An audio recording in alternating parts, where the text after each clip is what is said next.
जय माताजी मित्रों, स्वागत है अमारी यूट्यूब चैनल राजा गोगावल्ग में। मित्रों, घना बधा वर्षो पहलानी आ वात छे अने त्यारे आ सिंध प्रदेश में एक मुसलमान अमीर सुमरा नामनो राज करतो अने आ सिंध प्रदेश में माथा भारे हतो अने ते रातना चोरीओ करे अने धोळा दिवसे लूटपाट मारतो। क्यारेक ते राज्यनी मिलकतो लूटी अने राज चलावतो हतो अने गोवाना धन लूटी लेतो अने उभा खेतरो लूटी लेतो अने कोईना घरे गायो के भैंसो भाड़े तो रातो रात तेने चोरी जतो। अने आओ आ अमीर सुमरो एटलो बलवान हतो के राज्य में कोईनी ताकत न हती के आखा सिंध प्रदेश में अमीर सुमरानी सामे होकारो खाए। अने आवो हतो आ मुसलमान अमीर सुमरो। पण मित्रों, एक बार बन्युं एवुं के गुजरातना सौराष्ट्र थी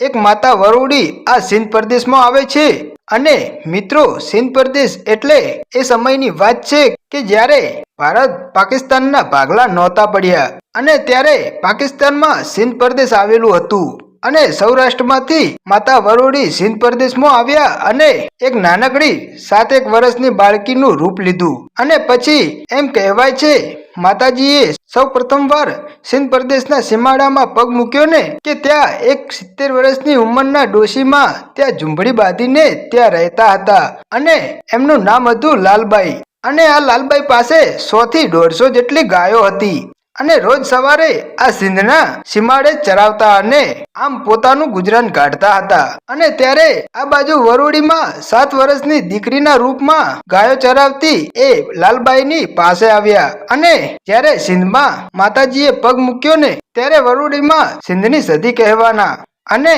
आ लालबाईनी पासे जई अने माता सधी बोल्या के हे माड़ी, तमे कोण छो? के बेटा, हूँ आ प्रदेश में एकली रहूं छूं अने मारी गायो चढ़ावी अने पेट भरू छूं। पण बेटा, आवा रणमां तू कोण छे अने एकली क्यांथी? के माड़ी, तमे मने साचवशो अने शुं माड़ी तमे मारी संभाळ राखशो? के पण बेटा, तू कोण छे? के माड़ी, हूँ माता वरुडी छूं अने जो तमे मने साचवशो ने तो हूँ तमारी गायोने साचवीश। अने त्यारे लालबाई डोशी समजी गया के आ तो साक्षात कोई माताजी होय एवुं मने लागे छे। अने पछी लालबाई कहे छे के हा माड़ी, हूँ माराथी बने एम तमने साचवीश। अने त्यारे एम कहेवाय छे के आ 7 वर्षनी दीकरीना रूपमां आवेला माताजी त्या पड़ेला एक लाल पत्थरमां जई समाई गया अने पछी लालबाई ने कह्युं के ए लालबाई, मारी वरुडीनो आ पत्थर छे अने आ पत्थरे आवी अने रोज मने सांज सवार दीवा करजे अने हूँ आ पत्थरमां बेसी जाऊं छूं। अने जा लालबाई, सिंधमां आजथी जो तारी सधी थई अने ऊभी रही जाऊं छूं अने जो वन वगड़े तारी गायो ने आम रखड़ती मूक, पण जो एके ने कड़वो कांटो जो वागवा दऊं ने ए तो हूँ तारी सिंधनी सधी ना कहेवाऊं बाप। अने आम माताजीए पत्थरमां विसामो कर्यो अने लालबाई डोशी आ पत्थरे आवी अने भावे भक्ति करवा लागी अने दीवा धूप करी अने पछी ज लालबाई तेमनी 150 जेटली गायोना धनने लई अने रोज पाछा वगड़े चराववा लागे छे। अने आम करता करता एक दिवसनी वात छे अने बन्युं एवुं के अमीर सुमराना माणसो घोड़ा लई अने लूटपाट करवा निकळेला अने तेमने आ लालबाईनी गायोना धनने जोयुं अने जोतानी साथे तो घोड़ा पाछा हलकाड़ी मूक्या अने महल तरफ गया अने महल में जई अने अमीर सुमराने वात करी के महाराज, सिंधना सीमाड़ामां एक डोशी छे अने एनी पासे 100 થી 150 जेटली गायो छे अने त्यारे आटलुं सांभळतानी साथे तो अमीर सुमराए हुकम कर्यो के तमे जाओ जाओ ए बधी ज गायोने लूटी नाखो अने अहींया आपना महल में लावी दो। अने आम अमीर सुमरानो आटलो हुकम छूटतानी साथे तो 7 सिपाहीओ छूट्या अने ज्या आ लालबाई डोशी पोताना गायोना धनने चरावता हता त्या आवी अने गायोना आडा फर्या अने गायोने दોરી अने चालता थया अने त्यारे आ घटना जोई अने लालबाई तेमने रोके छे के तमे मारी गायोने लई अने क्या जाओ छो? त्यारे ए साथे साथ चोर एटलुं बोल्या के अमे अमीर सुमराना माणसो छीए अने आजे अमारा राजानो हुकम छे के तमारी एक पण गायने बाकी नथी रहेवा देवानी अने तमारा गायना धनने अमे लूटवा आव्या छीए। आम कही अने गायोने लईने चालता थया અને આમ આ લાલબાઈએ અમીર સુમરાનું નામ સાંભળ્યું ને એટલે તેઓ સમજી ગયા કે આટલા માથા ભારે માણસ સામે કોઈનું કાંઈ નહીં ચાલે, પણ આજે લાય મારી સધીને જોઈ લઉં કે એ મારી વારે આવે છે કે નહીં. અને આટલું કહી અને લાલબાઈ ડોશી ત્યાંથી એ લાલ પથ્થરે આવ્યા અને એ પથ્થરે માતાજીનો દીવો કરી અને કહ્યું કે માતા વરુડી, આજે આ અમીર સુમરાના માણસો મારી ગાયોના ધનને લૂંટીને ચાલ્યા છે અને માડી આમ તું ચૂપચાપ બેસી રહેશે માં? અને તું મને એમ કહેતી હતી કે હું કાઠિયાવાડની માતા છું અને સિંધ પ્રદેશમાં આવી છું અને જો તમે મને સાચવશો તો હું પણ તમારી ગાયોને સાચવીશ. અને આવું કહી અને માડી આજે તું ક્યાં સંતાઈ ગઈ? અને જો માડી તું આજે સધી નામ રાખી અને આજે અહીંયા બેઠી હોય ને તો આજે તારો પાવર દેખાડ, નહીતર આજથી હું એમ માનીશ કે મેં અહીંયા દેવ નહીં પણ પથ્થર પૂજ્યો હતો. અને આમ જ્યારે લાલબાઈએ આટલો બોલ કર્યો ને ત્યાં તો એ પથ્થરમાં મારી સધીથી રહેવાયું નહીં અને માતા સધી પ્રગટ થયા અને આ 7 વર્ષની દીકરી થઈ અને સામે આવી અને હાથમાં લીધેલ છે લાકડી અને પછી તો ત્યાંથી મારી સધી માતા નીકળી અને આજે અમીર સુમરાના 7 સિપાહીઓ જે ગાયોના ધનને લઈ અને જતા હતા એમની સામે જઈ અને ઊભા રહી ગયા. ત્યારે આ 7 વર્ષની દીકરીને આમ વચ્ચે આડી આવતી જોઈ અને 7 માણસો ઊભા રહી ગયા અને કહે છે કે આમ અમારો માર્ગ કેમ રોક્યો છે અને આમ આડી આવીને કેમ ઊભી રહી ગઈ છે? તને ખબર નથી કે આ અમીર સુમરાના માણસો છે? ત્યારે એ સધી બોલી કે તમે ગમે તે હોય પણ આ ગાયોના ધનની રક્ષા કરવાની જવાબદારી આ લાલબાઈએ મને સોંપેલી છે. જો તમે આજે જીવતા રહેવા માંગતા હોય તો હજી એક વખત ચેતવું છું કે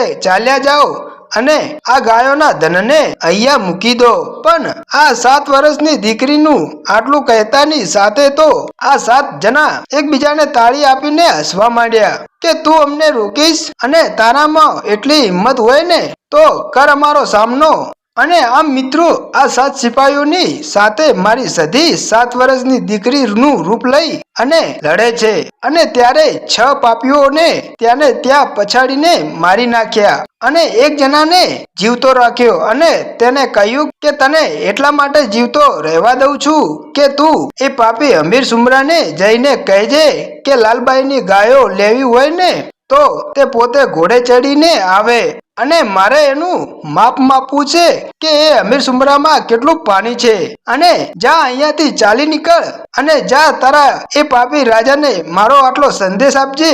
અને ત્યારે એ એક વધેલા માણસે ઘરથી દોટ મૂકી અને અમીર સુમરાની પાસે આવી અને કહે છે કે એ અમીર, આજે આજ દિવસ સુધી આપણે કઈક માતાઓના મંદિર તોડી નાખ્યા છે, પણ આ જે લાલબાઈ નામની જે ડોશી રહીને એની પાસે જબરી જોરાવર માતા છે અને તેને આપણા 6 માણસોને ત્યાંના ત્યાં પછાડી અને મારી નાખ્યા છે અને એ ડોશીની બધી ગાયો તેને પાછી પડાવી લીધી છે અને મને એકલાને એટલા માટે જીવતો રાખ્યો છે કે તમારા સુધી એનો સંદેશ પહોંચે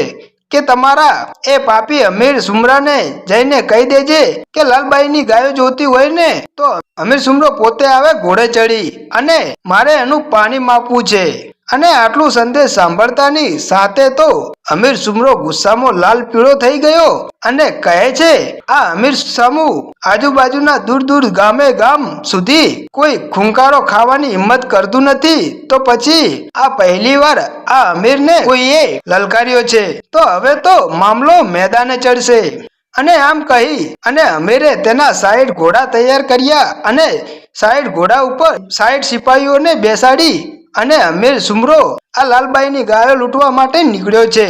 અને જ્યાં લાલબાઈની ગાયોના ધન ચડતા હતા ત્યાં આવી અને તેને 60 સિપાહીઓને હુકમ કર્યો કે જાઓ આ બધી ગાયોને લૂંટી અને આપણી સાથે લઈ લો, આ મારો હુકમ છે. અને હું પણ આજે જોઈ લઉં છું કે આજે આ અમીરને આ લાલબાઈની ગાયોને લૂંટતા કોણ રોકવા આવે છે। અને પછી જ્યારે અમીરના માણસો ગાયો લૂંટવા ગાયો પાસે આવ્યા અને ત્યાં તો ફરીવાર મારી સધી હાથમાં લાકડી લઈ અને દીકરીના રૂપમાં આવ્યા અને એ સુમરાના માણસોને એક એકને પછાડીને અને મારવા લાગી। અને જ્યારે આમ કરતા કરતા માતાજીને ગુસ્સો આવી ગયો ને એટલે માતા સધીના આંખોમાંથી આગના ગોળા છૂટવા લાગ્યા અને આમ કરતા કરતા સાઈડ સિપાહીઓને ધૂળ ભેગા કરી નાખ્યા। અને પછી માતાજીએ આ જેવી અમીર સુમરા ઉપર તલવાર ઉપાડીને ત્યાં તો માતાજીની આંખમાંથી આગના ગોળા છૂટતા હતા તે જોયા ને ત્યારે અમીર સુમરાનો અહંકાર તૂટી ગયો અને પોતે જે માથા ભારે પોતાને માનતો હતો એવો વહેમ આજે તેનો મટી ગયો છે અને મનમાં વિચાર કરે છે કે આ તો કોઈ સાક્ષાત દેવી છે અને આની સામે લડવાની મેં મોટી ભૂલ કરી છે। અને આટલું કહી અને અમીર જેમ લાકડી પડે ને એમ માતાજીના પગે પડી ગયો અને કહે છે કે એ માડી આજે પાઘડી ઉતારી અને તારા પગમાં પડું છું કે મને માફ કરજે માડી, મારી ભૂલ થઈ ગઈ છે, હવે આવી ભૂલ હું ક્યારેય નહીં કરું। અને ત્યારે માતા સધીનો ક્રોધ શાંત પડે છે અને પછી તે ટાણે બે હાથ જોડીને અમીર પૂછે છે કે હે માડી હું જાણી શકું છું કે તમે કોણ છો? અને ત્યારે માતા સધી એટલું બોલ્યા કે હું સૌરાષ્ટ્રની ધરતીમાંથી આવેલી એક માતા વરુડી છું અને સિંધમાં આવ્યા પછી હું સધી નામે ઓળખાણી છું અને આ લાલ પથ્થર જે પડ્યો છે ને એમાં મેં મારું આસન માંડ્યું છે। પણ ત્યારે અમીર કહે છે કે એ માડી તું આ લાલ પથ્થરમાં ના બેસ પણ માડી તું મારી સાથે ચાલ, હું મારા મહેલમાં તારા અમર બેસના કરીશ અને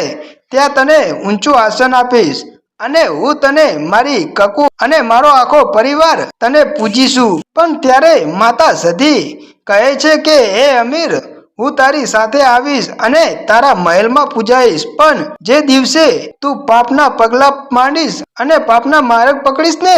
તે દિવસે હું સધી તારી પાસે નહીં રહું। અને આમ આવા વચને બંધાઈ માતા સધી અમીરની સાથે ચાલ્યા આવે છે અને આમ અમીર સુમરો માતા સધીને લઈ અને પોતાના મહેલ આવે છે અને ગઢના કાંગળે માતાજીના બેસના કર્યા અને રાત દિવસ બસ સધીના નામના રટન કરવા લાગ્યો અને આમ કરતા કરતા અમીરને મારી સધી પડદે વાતો કરવા લાગી અને પછી તો અમીર માતા સધીનો ભૂવો બન્યો અને ગામડે ગામડે દીન દુખિયાના દુઃખો અને પીડા મટાડવા લાગ્યો અને જેમના પણ ઘરે જઈ દુઃખ કે પીડા મટાડે તેના બદલા રૂપી અને મહેનત રૂપે એક ભેંસ અમીર લેતો હતો। અને આમ કરતા કરતા આજે અમીરના ઘરે માતા સધીની કૃપાથી 150 જેટલી ભેંસો થઈ ગઈ છે અને આ ભેંસોની રખેવાળી મારી સધી માતા પોતે કરે છે। તો મિત્રો માતા સધીની વાત હજી પૂરી નથી થઈ, આગળની વાર્તા હવે હું બીજા ભાગમાં જણાવીશ। જો મિત્રો તમે માતાજીના ઇતિહાસ નવા અને જૂના જોવા માંગતા હોય તો અમારી ચેનલ રાજા ગોગા વર્લ્ડને સબસ્ક્રાઇબ કરો અને વિડીયોને શેર લાઈક કરવાનું ભૂલતા નહીં અને કોમેન્ટમાં જય માતાજી લખતા રહેજો। જય માતાજી, જય સધીમાં।